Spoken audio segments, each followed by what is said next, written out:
Hey guys, Austin here, and I decided that I would try out a video blog because this is actually something that I am embarking on. I am actually trying to start my own YouTube channel, and I bought camera equipment, stuff like that. So I figured why not utilize it for class instead of just like writing, which I kind of those of you who know me from previous semester know that I kind of talked a little bit about how writing is not my preferred means of communication. Hang on one second, let me turn this off. Okay. Um, so I decided I would answer this week's questions in video format and try it on out. So first thing about uh, the assignment, the article, I realized that I might need to redo it because as I'm looking back at the instructions for this blog, I'm realizing that we were supposed to find articles about blogging, not just I think when I read the instructions, it said find like Google adult learning blogs, and I was looking for blogs that were catered towards adult learning and not really about articles about blogs. So I think that that was in the context of adult learning. So I think that was a little confusing for me. And you know, it's just one of those things. It's semantics. I think that it's probably really easy to confuse that, but I also understand, given the nature of this week, why it would be finding an article about why blogs are important in adult learning and not just finding a blog that in the domain of andragogy. So I might have to tomorrow um, look for an article about blogging for adult learning to kind of repair my mistake there. So, yeah, what the article or the blog that I did find was about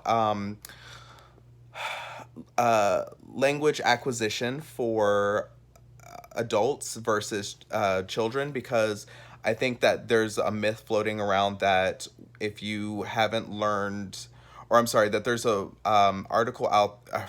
article. There is a myth out there that basically states that if you're an adult, it's kind of already too late for you to acquire a second language, and I don't believe that that is accurate. I think that actually that myth is pretty pervasive and contributes to adults thinking that they can't learn another language and that it's already impossible for them. So it basically talks about uh, learning or acquiring another language and how it's different for children. So the difference between pedagogy and andragogy.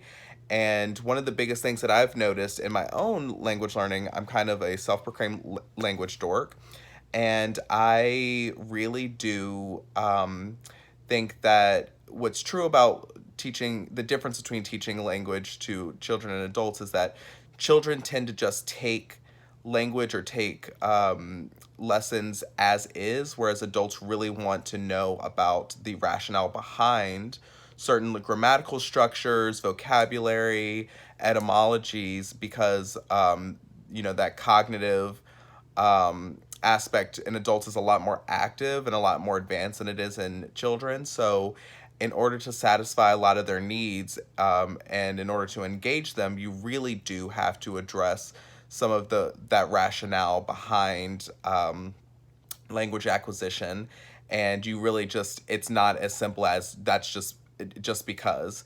Now, I do think that the benefit to just taking on those what did I call them before? I think the benefit to just kind of taking grammatical structures as is that sometimes language isn't always perfectly logical. Learning language is both a science and an art. And sometimes knowing the rationale behind why something is spoken a certain way or spelled a certain way or grammar works in a certain way is not as important as just learning it. So sometimes it really is a matter of just because, it's a because I said so sort of thing.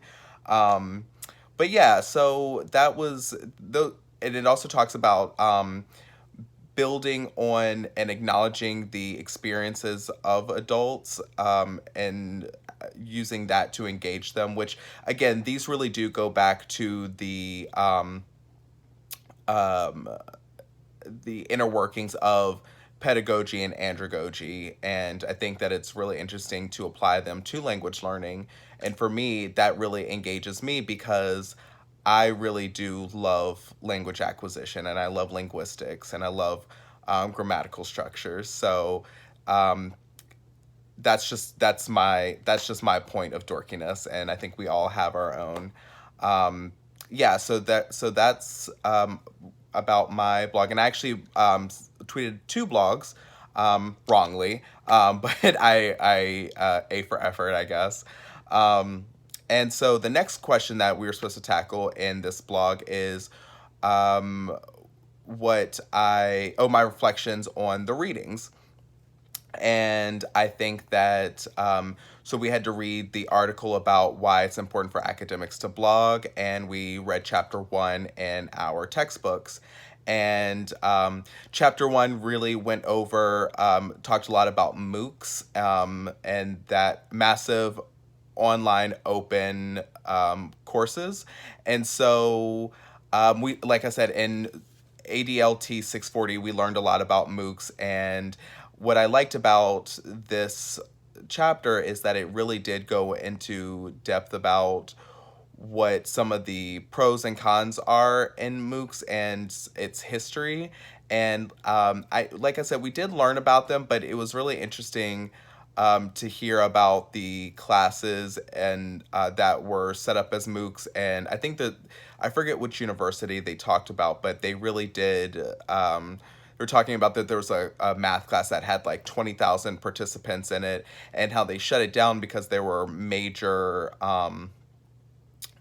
design and coding errors, and also major pedagogical errors in the course. And I think that that is really that's really it's disappointing because it I think sometimes it can give a bad name to MOOCs, and I think that there are really good applications. And something else that I really liked about the article is how it really described how MOOCs are a much better idea economically than they may be pedagogically. And so I do think that there is something to be said for that. And I think that that means that there are applications for MOOCs.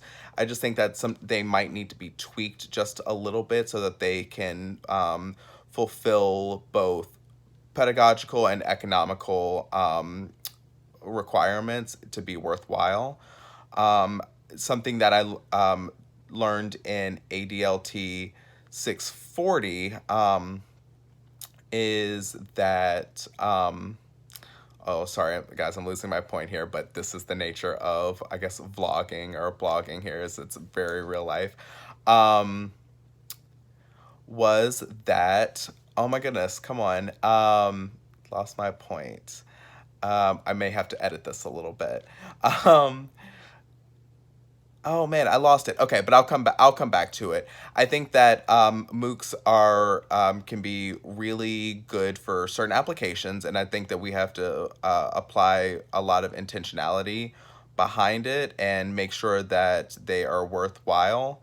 Oh, I know what my point was before. It was that one of the thing about MOOCs is that um, MOOCs can are great for learning, but sometimes it's not all about the learning. Sometimes it really is about the credentials, and I think that credentials are proof of learnings. And so I think that sometimes having a MOOC is great, but a lot of people need take MOOCs or take classes because they want to qualify for certain jobs or certain abilities. And so how do you satisfy the need for learning, but also the need for qualification, and that might be a question that might be explored. For me, that's something that I've thought about a lot, and I think one of the articles that I read last semester were talking about how you can make a course free and open and massive, and for massive being like having thousands of participants, but also and making them open in terms of being free and accessible. And maybe they don't always have to be free, but I think they should be economically accessible, because otherwise what's the point? But also, so you can make a course free and you can make the learnings free and accessible, but maybe that there is something to be said about making the certification or the proof of learnings paid for. And that might be kind of, some people might think of that as like the trap door or kind of sneaky or hidden, but I mean, I really do think that there's something to that concept, because again, not everyone wants to learn things just so that they can say that they've learned it. Some people really do value um, the learning. And for me, I know I personally value learning in a lot of areas, say in linguistics, in cooking, in art. But then there are other things where I'm learning them so that I can show proof of qualification. Say, when I was an undergrad, I took economic classes. I'm not particularly interested in economics just in and of itself, but I do, as a business major in undergrad, I needed for people to know that I was capable and was capable of learning economics, and at the very least the basics, in case something that comes up later in my future jobs requires knowledge or the proven ability to be able to answer questions or think critically about things that involve economics. So, we can play with that idea, in a lot of different ways. Um, yeah. So the next question that we were supposed to answer, let me just check here. Let's see. I'm using my iPad to remind me of all the questions. Um, Feedly. Okay. So I didn't use my Feedly account as much as I probably should have last semester, but because we are going to be doing a our personal learning network projects, I do see them coming in handy. And now that my life has not as crazy as it was this summer, I had a lot going on over the summer. I had death in the family. It was in a car accident, and I actually, so it just made the whole summer really crazy. But I really do think that this semester, my life has just calmed down a little bit, and it would be really nice just to kind of do some recreational reading, and also, well, recreational and also required for class, um, around adult learning, and specifically in linguistics or in language acquisition or in diversity and inclusion, because those are things that personally interest me. And being trans, and also being a language amateur linguist, I guess, if you want to call it that. Um, I can really see myself using the Feedly to kind of keep up, like whenever I've got some extra time on my hands, just checking out articles and blogs and things that really catch my interest, and at the same time give me more expertise in a field. So instead of checking for like the news articles and things like that I normally would check on my downtime at work or in between classes, I'm gonna start looking at my Feedly account and just see what kind of things are. Oh, sorry guys, my arm is getting tired. Just trying to see what kind of things are on that Feedly account, and I think that's the whole point of it, is just to kind of, it curates a space for you so that whenever you do want to check out your Feedly space, then it's there, right? So there's that. Okay.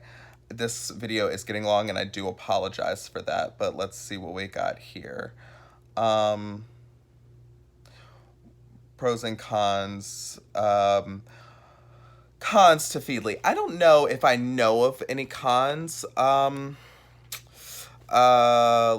see.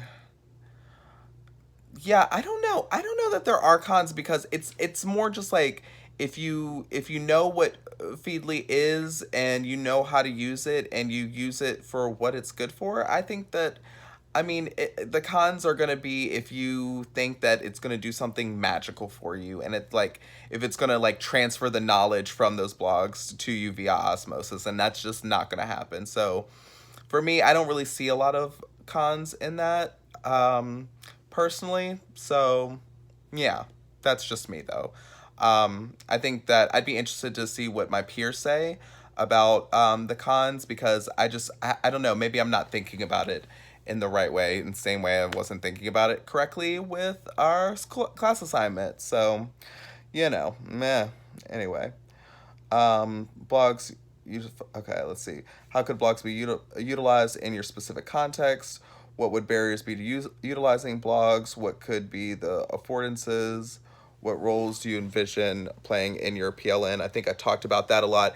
The thing about blogs, I think I love blogs. I think they're amazing. I think that they provide you a diverse source of information from a lot of different places, and they're also really accessible. The problem is that with blogs, sometimes you have to do a lot more work to make sure that the information that you are viewing is credible, which with academic sorry guys, with academic articles, it's a lot easier to sort of check their credibility, and if they're peer reviewed specifically, you don't really have that issue as much. So yeah, that's going to be my biggest barrier that I foresee with blogs, is just making sure that the credibility is there, and also just noting that like blogs are more spaces for opinions, and they have a lot of fact in there, but there's going to be a lot more mixture of fact and opinion, and just noting that I think there's nothing wrong with that. You just do have to acknowledge it. You do have to be intentional about how you use them. So again, I think that's fine with me. Yeah, so okay. What do we have next? Um, okay, yep, I do remember that at the end we'll be needing to use them. Okay. So this is my blog. It is a long video, and I did not mean for that to be the case. I'm going to try and edit this down a little bit, see if I can, and or I'm just gonna go ahead and post it like this. And if you guys want to watch it, great, awesome. Hopefully this is a more fun, slightly more accessible way to start doing my blogs. All right. I will see you guys later on the next one. Have a good night. Bye.